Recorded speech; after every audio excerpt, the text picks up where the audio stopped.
Thank you for tuning in to Love in Your Hands with Cynthia Clark, the podcast about how to live life with love, passion, and purpose.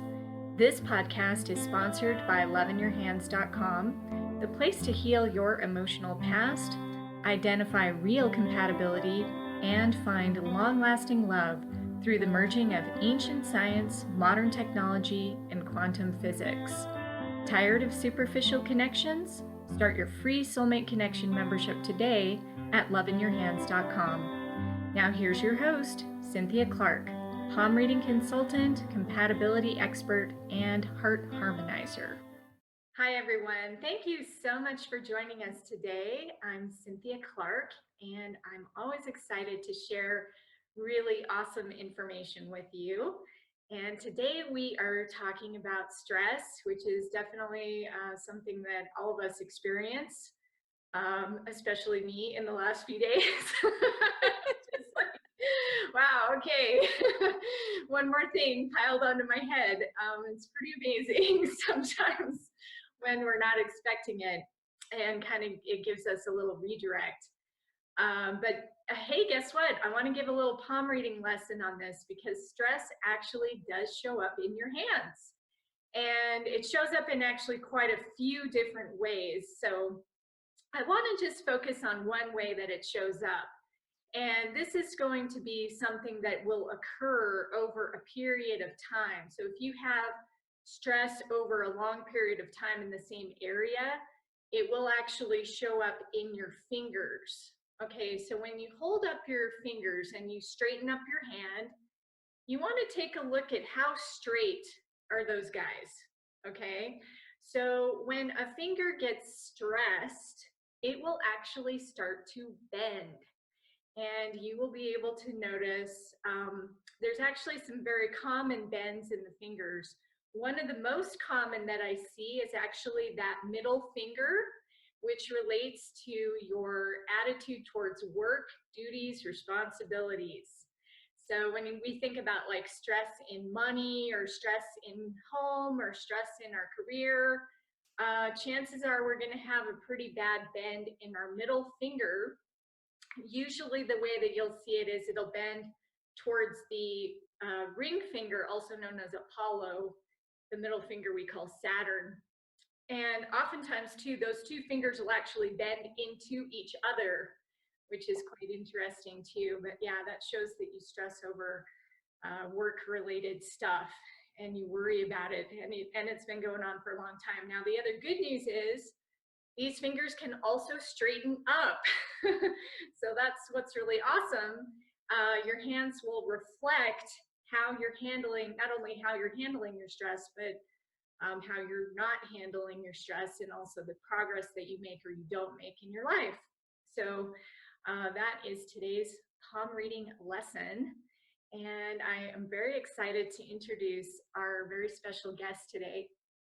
We have Dr. Elizabeth Hughes, who is a dermatologist and former faculty member at Stanford University, where she taught dozens of physicians, including many nationally recognized leaders in the field of dermatology. Nearly 20 years after graduating from medical school, Dr. Hughes witnessed the rapid resolution of a patient's chronic illness without any medical intervention. This event caused Dr. Hughes to question everything she had been taught about health and illness, and to look for better answers for quote unquote incurable conditions. Her quest led her to investigate ancient spiritual traditions, non-Western systems of health and healing, placebo research, and the emerging sciences of epigenetics and psychoneuroimmunology. In the process, she became a registered yoga teacher, a certified health coach, and a practitioner of several energy medicine modalities. So thank you, Elizabeth, for coming on the show today. Oh, it's my pleasure, Cynthia. Very exciting. Yay. So it sounds like you have a really, really interesting background. Can you just tell us a little bit about that and how you ended up where you are today? Yeah, well, I'd like to tell the story of the patient that I saw who had this unexpected resolution of Yes. so She was a woman who was in her early 80s, but completely healthy, like what we all want to be in our 80s. She lived alone, took care of her own groceries, was playing golf a couple times a week. And she had a simple injury. She had been the dishwasher door was open. She was puttering around her kitchen. She forgot it was open and walked into it and sort of nicked the lower part of her leg, right? Right. So she did what everyone would do. She took care of it, did some basic first aid, and when it didn't get better, she went to her doctor and he thought, it's infected. Give her some antibiotics. Well, it didn't get better. And she went back and it still didn't get better. And back and forth and back and forth. And 6 months later, she's been to 5 or 6 different doctors, had 4 courses of antibiotics, multiple x-rays and arterial studies, and she's been to wound care twice a week for 10 weeks, getting her leg bandaged with the best you can buy, like the stuff that's used on burn victims. And everything that was done made this sore on her leg get bigger and bigger. So it started as a little scratch and it ended up being about yo big on her leg. And it was deep. So we were looking at tendon. And she finally came to me because her doctors wanted to know, well, first off, nobody gave her any chance of this being cured. And she was on her way to surgery. But she'd developed an allergy to one of the bandaging materials. And so she came to me, I'm a dermatologist, and with the question of, after her surgery, what bandage can we use on her? Because she seems to be allergic to everything. And she told, the patient told me everything that she'd been going through. And then she did this. She kind of crumbled and went, I'm old, so it's never going to get better. And I said, well, that's not true. You can get better. And she immediately just kind of perked up and said, really? Nobody's told me that. Wow. And I said, okay, well, you can. And long story short, I didn't give her any treatment that day. She was too allergic for me to do anything. So I told her to go home and basically put Vaseline on her leg and wrap it up with a loose gauze and come back and see me in 3 weeks. Now, I did not expect her to get better. I really didn't expect her to get better. I just wanted this allergy to go away so I could figure out what she was allergic to. She came back 3 weeks later and said, I don't know if I did this right. And I was like, well, how wrong can you do it? Unwrapped her leg. The sore was gone. This big hole in her leg that had not gone away with tens of thousands of dollars worth of treatment, hours and hours worth of treatment, was gone. All because she changed her attitude from I'm old, I can't heal to I can heal. And this led me to sort of really, really investigate what are our subconscious beliefs about health. And so I started to, and that's the whole idea of psychoneuroimmunology and epigenetics, is that we can control our health based on our responses to our environment.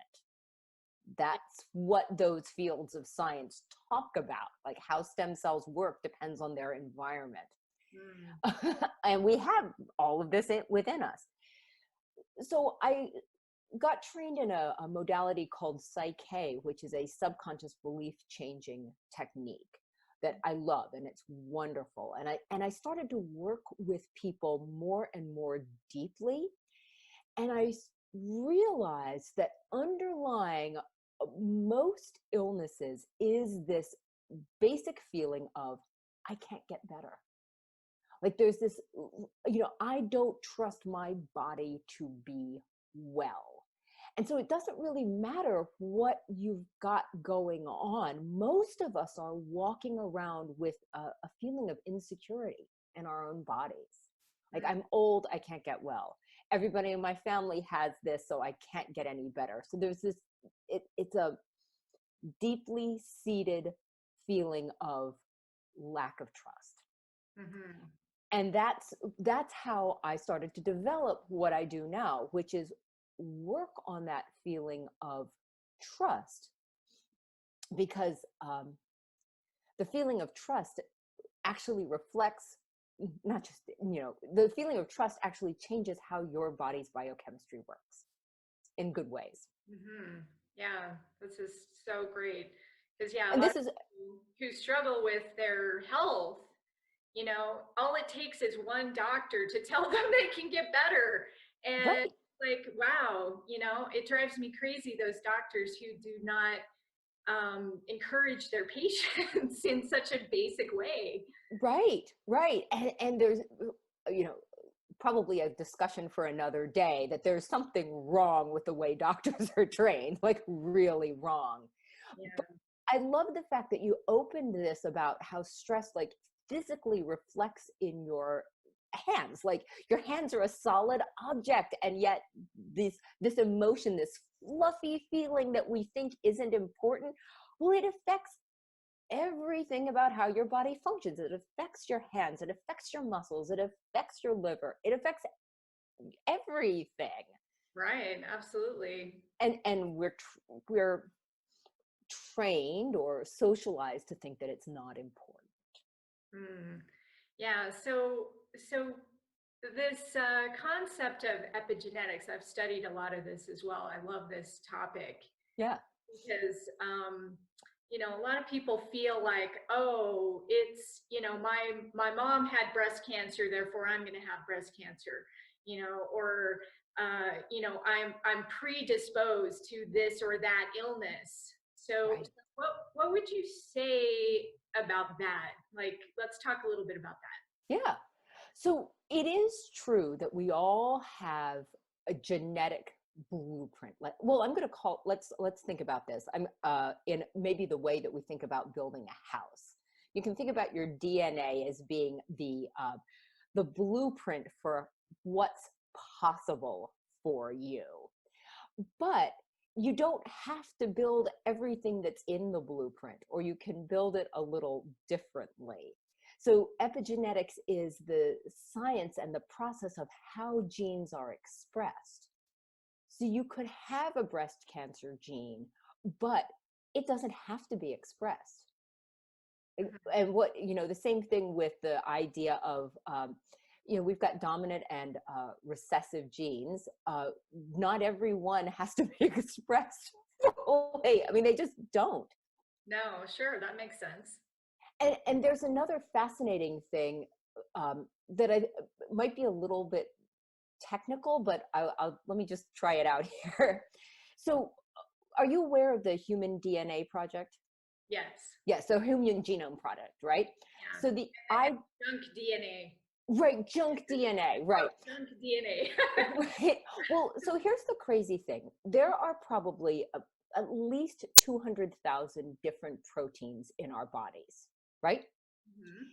And the way we're taught that DNA is read is that there should be one gene for each protein, right? You want to make a collagen protein, you go and you just get a collagen. When the Human Genome Project was finished, it was discovered that there are about 20,000, 25,000 genes in the body, and the rest of that is junk. Now, the difference here is that's 1/10 of the number of proteins we have in our body, which doesn't make any sense, right? Right. And it's because our body basically assembles proteins based on what we need at the time, what our environment says at the time that it needs. Kind of like tailoring clothing just to fit you. Oh, well, I want the skirt up a little bit and I want the sleeve a little longer, whatever it is. Our body is constantly adjusting how it functions on a genetic level to what our environment is asking for. Hmm. That's fascinating. Yeah. And definitely a different way to think about it. Yeah. Yeah, exactly. And, I actually started medical school right when the Human Genome Project was announced or thereabouts. And by the time I had finished my training, it was done. And, as a young doctor, I thought, oh, this is going to be great. We're going to have all these genetic cures. We're going to know the answer. crickets now. Like 10 years later, you're like, no, that actually opened up more questions than it did give answers. Yeah, so interesting how the body works. Yeah. So, so when somebody has an illness, what do you recommend that they actually do? So the way I work is to have people get in touch with what it truly feels like to be healthy, which seems impossible, right? If you are feeling sick, if you have pain, if you have limitations, it feels like it's impossible to feel healthy. But there are ways to do it in small steps, really by cultivating a feeling of trust in your body. And I've got a specific way that I do that. And by getting used to how that feels, that feeling of trust is the feeling of your body repairing itself. Gradually, slowly, it becomes a feeling that is normal for you, and then it picks up momentum and it snowballs. So if a person is feeling stressed and sick and ill and like their body can't handle it at a given time, it seems counterproductive, but the most important thing to do is probably to tell yourself, my body can handle this. Not only can it, it is right at that moment. Like, heart still beating, still talking, still walking. You are handling it. Recognize it and realize it can be better. It can be different. That sounds great. Because yeah, I think a lot of people get caught up in the pain or in the negative cycle, and Right. yeah, that just perpetuates that. So Oh, absolutely. yeah, Your so body listens to every thought you have. right, yeah, it's constantly adjusting to your thoughts and feelings. Right. And I like this concept of trust because I feel like people do have challenges with trust, and trust shows up. It's another marker on the hands, by the way. In case anybody wants to know, it's a diagonal line that goes straight across to your little finger. So it starts out like in your, what we call your Venus mount, which is over here in your Mhm. thumb ball region. And it'll be a diagonal line that goes across the hand towards that little finger. And it's a very common challenge line that shows up in the hands. So you can see kind of like what your level of trust is or isn't at any given moment based upon that line. So Wow. That's fascinating. yeah. I love palm reading. Yeah, it's so great. Yeah, palm reading can just kind of give you a check-in with yourself, which is awesome. But Right. yeah, the good news is your lines change, like we talked about too, and so that trust line can come and go based upon how you're actually reacting to your trust level. So, Right. I mean, how cool is that? Totally cool. So how can people start to just build more of that trust? Is there anything that people can do? Yeah. Oh, so the first exercise I do with clients who work with me is I have them remember or recall a situation in which they felt trust in another person. This is different than feeling love or feeling responsibility. This is a situation where you trusted another person. Oftentimes you have to go back to childhood. It might be a person who's left your life now, but something, I'll give my own personal example. I was very afraid of thunderstorms a little too late in life. Like I was 6 or 7 and I was still freaked out by them. And uh, my uncle sort of sat with me through a huge thunderstorm down at the beach in North Carolina, where it gets to be a big thunderstorms there. He sat with me all the way through a thunderstorm, didn't tell me I was silly, and just, helped me know that I was okay. And it was that feeling of trust in him that I really was going to be safe totally changed my perception of thunderstorms. And I still remember that. I was sitting in his lap and I knew that nothing was going to harm me, even when the weather was horrible. So every person has a feeling, a memory of trust, some little thing like that. And I ask my clients to recall that. And not just in a mental state, just get into that physical state of what it felt like to be in a situation where you could totally rely on another person.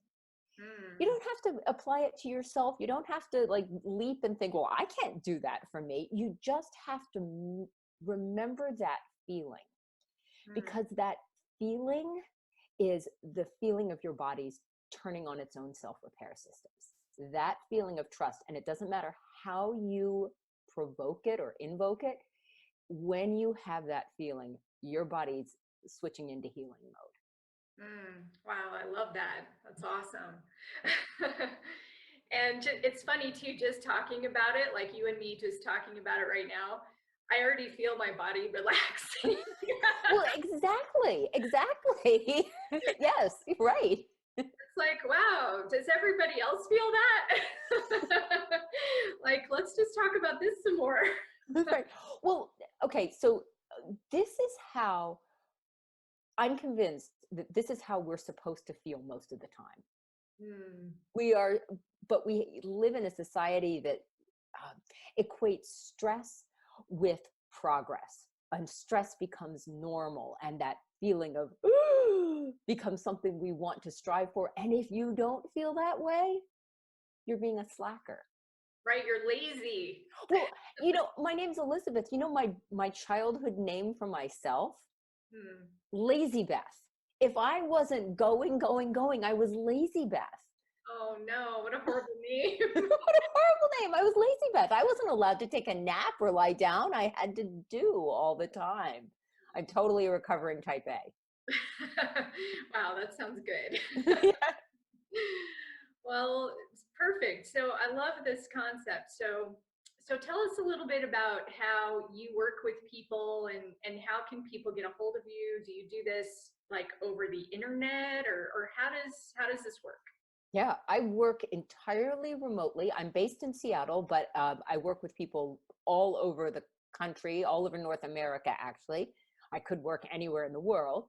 And I work one-on-one with clients currently, where we go deep into subconscious beliefs and work through my system of cultivating this feeling of trust.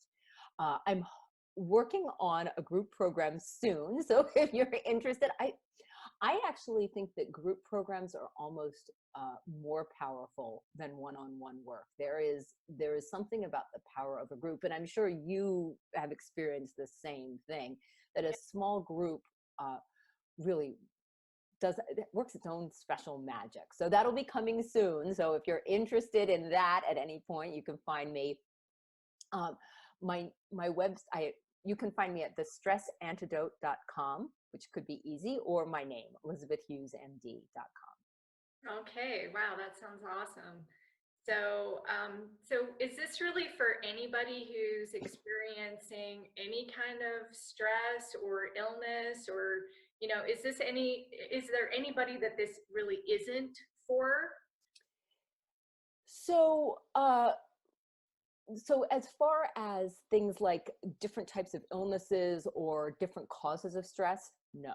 It doesn't matter the source of the stress you feel or the physical sensations. You can be a homeschooling mother of 3 with headaches, or you could be a business owner with hives, or you could be a CEO with high blood pressure. It doesn't matter. It works for anyone. You just have to be open to looking at your body in a completely different way. It's more, are you ready to make that shift that the people who seem to have effortless health have? When you're ready for that, this is the program. This is the way to do it. Okay, perfect. Well, thank you so much for coming on the show today. It's been really fun and interesting. And it sounds like people can definitely benefit from your work. Yeah. Oh, well, thank you. It's been really fun. Yeah, so remember, everybody, that you can live the life that you want regardless of your story, and things can always get better. So have a wonderful day, and we look forward to connecting with you again really soon. Take care. Thank you for listening to Love in Your Hands. Please rate, review, and subscribe to show your support. This podcast is sponsored by loveinyourhands.com, the place to find the secret ingredients to your soulmate. Start your free Soulmate Connection membership today using the most innovative and accurate algorithm to match you to potential long-lasting love, all at loveinyourhands.com.